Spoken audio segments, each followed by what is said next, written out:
Hello and welcome back to Skepticus. Today we are responding to a video from the Testify channel titled, "You're Not Supposed to Exist If Atheism is True." It's a somewhat slickly produced, confident, and quite frankly, a little arrogant argument that our own consciousness is definitive proof against atheistic naturalism and, by extension, evidence for God. Now, this argument itself isn't new. It's a version of the argument from consciousness. But this presentation is very direct, and it makes some bold claims that deserve a closer look. Let's see if the argument holds up to skeptical scrutiny. Here's the opening. Let's talk about something so obvious we miss how weird it really is. You're conscious. You're not just reacting to stuff like a rock rolling downhill. You're aware. You experience the world. You think about your future. You worry about finals. You wonder whether this video will change your mind. You know that you're you. Here's the problem. According to atheistic naturalism, none of this was supposed to happen. On naturalism, everything starts from unconscious matter, just particles bouncing around in a godless void. That's the foundation. No mind, no meaning, no purpose, just atoms and physics. So here's the question. Why would that kind of universe randomly cough up you? Okay, so the setup here is honestly excellent framing. He's right. Consciousness is weird. It's arguably the most familiar yet most mysterious phenomenon in our known universe. The fact that an arrangement of matter inside my skull produces subjective first-person experience, the feeling of seeing red, the taste of coffee, the anxiety about a deadline, all of that is pretty profound. This is what philosophers like David Chalmers famously dubbed the hard problem of consciousness. But notice the immediate leap. He says, according to atheistic naturalism, none of this was supposed to happen. That is a very loaded phrase. Supposed to implies a plan, a blueprint that was violated.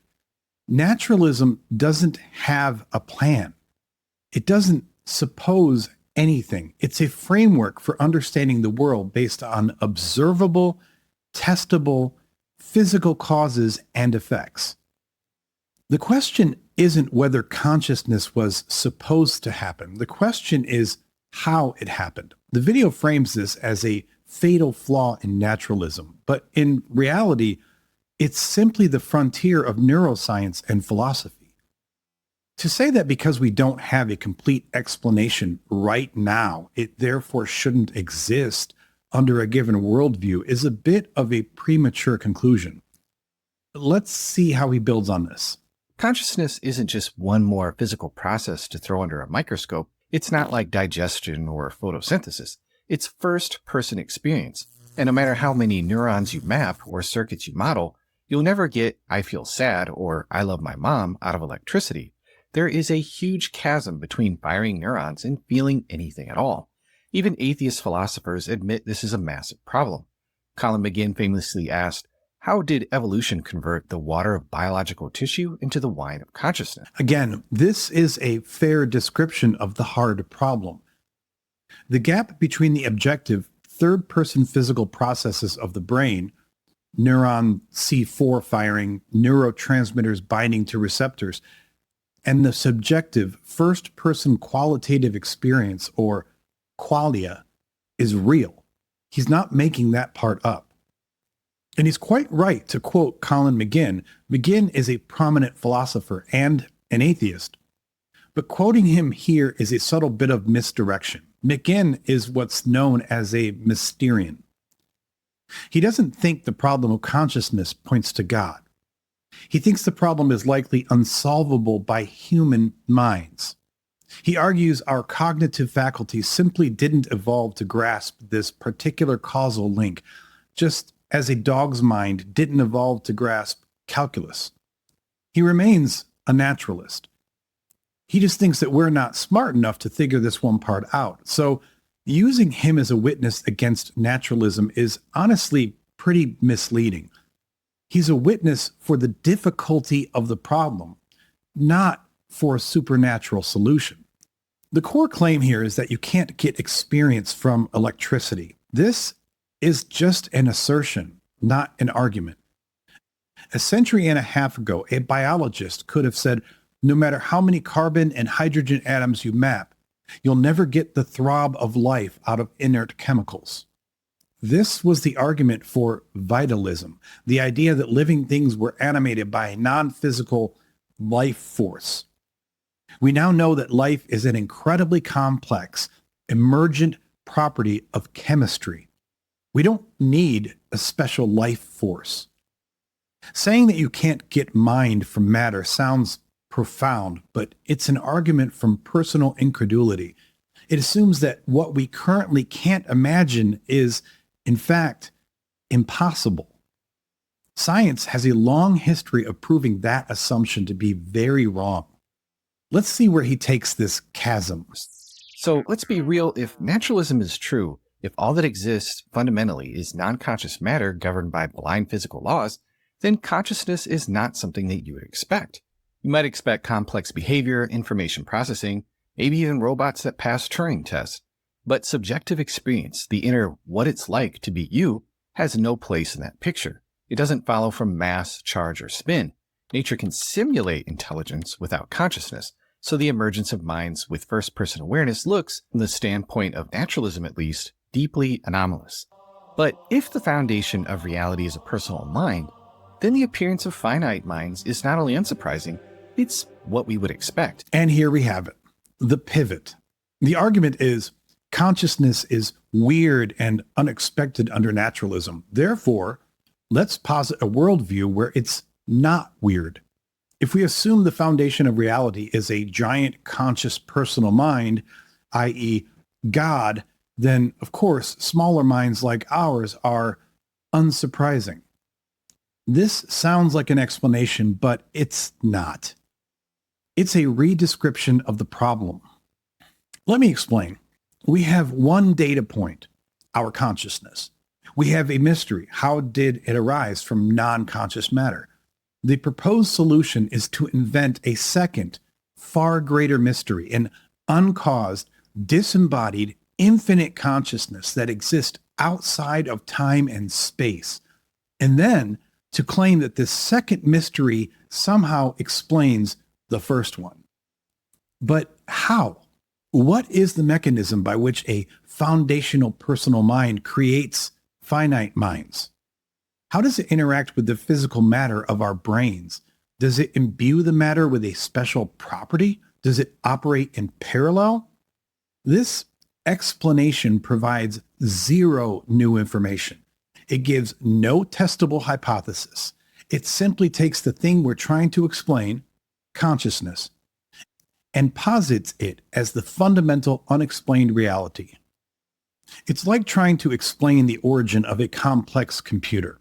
A naturalist might say, well, it was built in a factory from silicon and copper and plastic through a long process of engineering and design that we are still trying to fully reverse engineer. The video's argument is equivalent to saying that's too complicated and unlikely. My explanation is that the computer exists inside a much larger, infinitely complex supercomputer. See? Now its existence makes perfect sense. Except it doesn't. It just pushes the explanatory problem back a step and makes it infinitely larger. Now, he anticipates the most common objection to this line of reasoning. Let's hear his defense. This is what philosophers call an inference to the best explanation. We're not just asking how consciousness works. We're asking, given that it exists, which worldview does a better job making sense of it? On theism, consciousness fits naturally. On atheistic naturalism, it's a mystery bordering on a miracle. Now, some people will push back and say, you're just invoking God because you don't understand consciousness. That's just God of the gaps. But that misses the point completely. This isn't about what we don't know. It's about what we do know.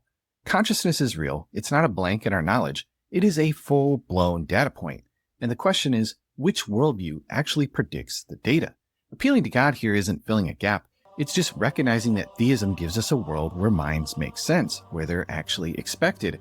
Naturalism, on the other hand, gives us physics, particles, equations, And somehow that's supposed to spit out subjective experience? That's not a pathway, that's a leap. And while critics throw around God of the gaps, they quietly lean on their own version. Naturalism of the gaps. They have no mechanism, no model, just blind faith that science will one day stumble into a solution. This is a very clever rhetorical move, and we need to unpack it carefully. He says this isn't a God of the gaps argument.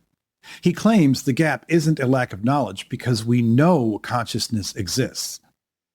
But he's grossly misstating what God of the gaps even means. The gap in the argument is not the existence of the phenomenon, it's the explanation for the phenomenon. We knew lightning existed long before we understood atmospheric electrical discharge. For centuries, the explanation was an angry God. The gap was our understanding of the mechanism. Inserting God into the gap of how does consciousness work is the textbook definition of a God of the gaps argument, regardless of how much he tries to hand wave it away. Next, he claims theism predicts the data. Does it? Where in the Bible or the Quran or any holy text is there a prediction that goes something like this? And lo, on the third planet from a G-type main sequence star, carbon-based life will evolve, and through a process of natural selection, primate brains will reach a sufficient complexity of approximately 100 billion neurons, at which point I shall grant them subjective awareness. Of course, that doesn't exist. Theism here is being retrofitted to the data. We observe consciousness, and the theist says, see, my worldview can accommodate that, but accommodating data after the fact is not the same as predicting it. A worldview that can accommodate any possible outcome isn't a powerful explanation. It's just laughably flexible. Then we have the accusation of naturalism of the gaps and blind faith in science. This is a false equivalence. Trusting in the scientific method is not blind faith, and it never has been. It is confidence based on a 400-year track record of successfully explaining phenomena that were once considered supernatural mysteries, from the movement of the planets to the origin of new species to the chemical basis of life. It's a methodology that self-corrects, that requires evidence, and that has consistently replaced gaps in our knowledge with actual, testable explanations. To contrast that with a supernatural explanation, which has a track record of explaining precisely nothing and making zero testable predictions, is not a fair comparison in the least. One is a commitment to a proven process of inquiry, and the other is a commitment to an answer that requires no inquiry at all. Finally, he quickly surveys some of the naturalistic options on the table. Let's see how he handles them. Now, let's map out some of the main options. First, there's reductive materialism that says consciousness just is brain activity. Neurons fire and poof, experience. But that's just correlation masquerading as explanation. Why should electricity be conscious of anything? Why isn't your brain just a cold, unconscious calculator? Strong emergent says consciousness pops out when matter gets complex enough, but that just labels the problem without solving it. Why does complexity create awareness at all? And if it adds something new, like mental properties with causal power, then you've left physicalism behind. Panpsychism says all matter has some degree of consciousness. That avoids the something from nothing problem, but under atheism, why would a mindless universe be made of proto-minds? That kind of reality fits way better under theism, where consciousness is there from the start. So when you're comparing worldviews, the one that makes the data more probable is the better explanation. And when it comes to consciousness, theism just isn't a placeholder. It's the best match. This last section is a rapid-fire gish gallop through several complex philosophical positions, giving each a very superficial dismissal. First, he talks about reductive materialism. He says it's correlation masquerading as explanation. But every causal explanation in science starts with identifying a correlation. We observed a correlation between the BCG vaccine and not getting tuberculosis long before we understood the precise immunological mechanism. To dismiss the identity theory because it starts with a perfect correlation is to dismiss the very first step of scientific investigation.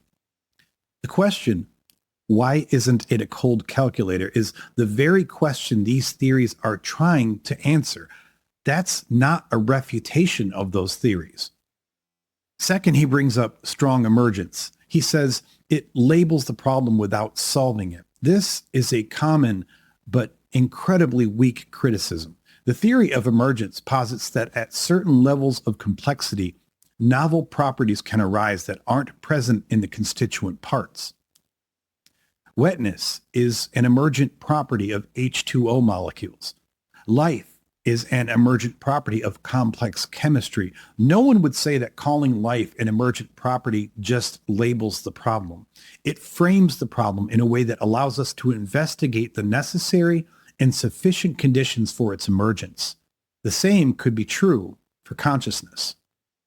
And third, he touches on panpsychism. This one is the most interesting. Panpsychism is the idea that consciousness, or some proto-conscious property, is a fundamental feature of matter.